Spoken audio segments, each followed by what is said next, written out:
Friends ఎలా ఉన్నారండి? బాగున్నారు కదా? ఈరోజు మనం దోసకాయ పచ్చడి ఎలా రెడీ చేసుకోవాలో చూద్దాము. ఇలాగ దోసకాయ ముక్కలు పచ్చిమిరకాయలలో నూనె మగ్గ పెట్టుకోవచ్చు. నూనెలో మగ్గ పెట్టుకోకపోయినా చాలా బాగుంటుంది.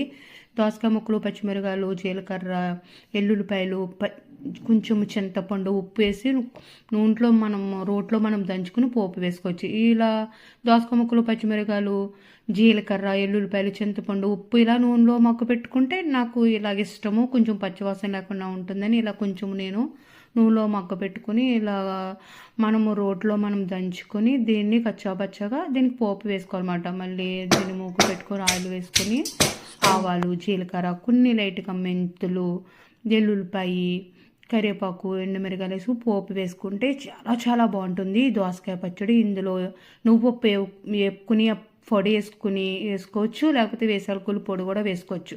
దోసకాయ పచ్చడి అయితే చాలా చాలా బాగుంటుంది వేడి వేడి అన్నంలో. Friends bye friends, please